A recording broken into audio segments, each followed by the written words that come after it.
ত্রিপুরায় তৃণমূল কংগ্রেসের সাংগঠনিক ভিত মজবুত করতে ফের তৎপর রাজ্যসভা সাংসদ সুস্মিতা দেব। সাংগঠনিক বৈঠক এবং সমর্থনী সভায় কদমতলায় দেখা গেল তৃণমূলের সাংসদ সুস্মিতাকে। অভিষেক ব্যানার্জি, সুস্মিতা দেব, সুস্মিতা দেব।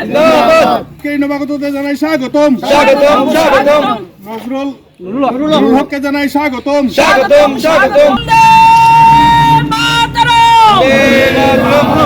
2023 সালের ফেব্রুয়ারিতে ত্রিপুরার বিধানসভা নির্বাচনী প্রচারে ঝড় তুললেও তেমন সুবিধা করতে পারেনি টিএমসি। তবে ফের একবার ত্রিপুরার সাংগঠনিক ভিত মজবুত করতে তৎপরতা শুরু করেছেন প্রয়াত প্রাক্তন কেন্দ্রীয় মন্ত্রী সন্তোষ মোহন দেবের কন্যা টিএমসির রাজ্যসভা সাংসদ সুস্মিতা দেব। তবে এবার আর 23-এর মতো তৃণমূলের তেমন জৌলুস নেই, কারণ অনেকেই দল ছেড়ে শাসক দল বিজেপিতে ভিড়েছেন। তবে যারা এখনো তৃণমূল কংগ্রেস দলকে বুকে আঁকড়ে ধরে রেখেছেন তাদের কথা ভুলে যায়নি দলের শীর্ষ নেতৃত্ব। শনিবার উত্তর ত্রিপুরা জেলার কদমতলাস্থিত দলীয় কার্যালয়ে কর্মী সমর্থকদের সাথে সাংগঠনিক বৈঠক সারেন তৃণমূল সাংসদ সুস্মিতা দেব, করেন একটি সমর্থনী সভাও। এদিন সাংগঠনিক বৈঠকে দলীয় কর্মী সমর্থকদের উদ্দেশ্যে দীর্ঘ আলোচনা রাখেন সাংসদ সুস্মিতা দেব। কদমতলা কর্তৃ বিধানসভা কেন্দ্রের প্রাক্তন কংগ্রেস প্রার্থী মোহাম্মদ নুরুল হক চৌধুরী এবং তার ভাতিজা সহ বড়জলা কেন্দ্রের বিজিত প্রাক্তন কংগ্রেস প্রার্থী তাপস দাসের হাতে দলীয় পতাকা তুলে দিয়ে তাদের দলে বরণ করে নেন সাংসদ সুস্মিতা দেব। এদিন বক্তব্য রাখতে গিয়ে তৃণমূল সাংসদ সুস্মিতা দেব বলেন, বিজেপির বিরুদ্ধে লড়াই করার মতো একটি মাত্র রাজনৈতিক দল রয়েছে, সেটি হলো তৃণমূল কংগ্রেস। কংগ্রেস দল দেশের মধ্যে প্রাচীনতম রাজনৈতিক দল হলেও বর্তমানে দেশের বিভিন্ন রাজ্যে যেখানে বিজেপির বিরুদ্ধে কংগ্রেস ভোটে দাঁড়িয়েছে সেখানে কংগ্রেস হেরে যাওয়ায় অনেক দৃষ্টান্ত রয়েছে। তিনি বলেন, ত্রিপুরা রাজ্যে বিজেপির একমাত্র বিকল্প হলো তৃণমূল কংগ্রেস দল। রাজ্য তৃণমূল কংগ্রেসের সভাপতির পদে থাকা অনেকজন বিশ্বাসঘাতকতা করে দল ছেড়ে চলে গেছেন, কিন্তু দল কারোর সাথে বিশ্বাসঘাতকতা করেনি। তিনি বলেন, গোটা রাজ্যে তৃণমূল কংগ্রেসের সংগঠনকে শক্তিশালী করতে তার এই সফর। আর গোটা রাজ্যে ঘুরে তিনি একটি রিপোর্ট তৃণমূল কংগ্রেসের সর্বভারতীয় সাধারণ সম্পাদক অভিষেক বন্দ্যোপাধ্যায়ের কাছে পাঠাবেন। এরপরে সাংগঠনিক স্থিতি মজবুত করতে কেন্দ্রীয় তরফে গুচ্ছ সিদ্ধান্ত গ্রহণ করা হবে। দলের নতুন যোগদানকারীরা সহ সুস্মিতা দেবের মন্তব্য রয়েছে, আমাদের কাছে শুনে নেব।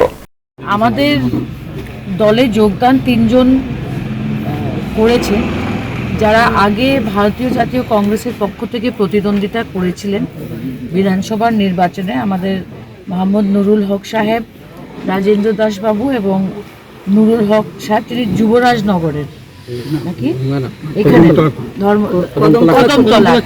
তো আজকে এখানে আসার মূল উদ্দেশ্য হলো তাদেরকে জয়েনিং করা।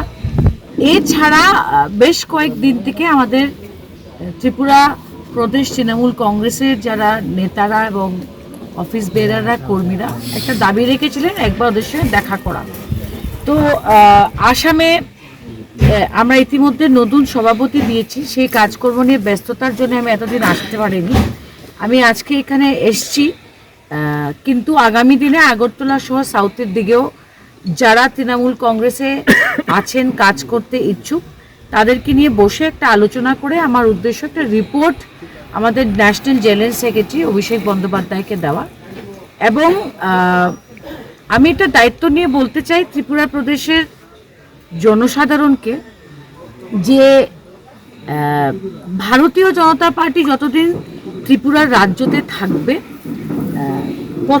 পত্রিকাতে আপনাদের মনে হবে যে ত্রিপুরা রাজ্য এগিয়ে যাচ্ছে, কিন্তু সত্যি বলতে গেলে সরজমিনে আমরা দেখতে পাচ্ছি যে ভারতীয় জনতা পার্টির প্রোগ্রাম বেশি হয়, পাবলিসিটি বেশি হয়, কিন্তু সরজমিনে আমার মনে হয় না সাধারণ গরিব মানুষ বা মিডল ক্লাস, লো মিডল ক্লাসের মানুষরা খুশি আছে। আজকে মূল্যবৃদ্ধির কোনো সীমা নেই, বেরোজগারি বাড়ছে এই দেশে।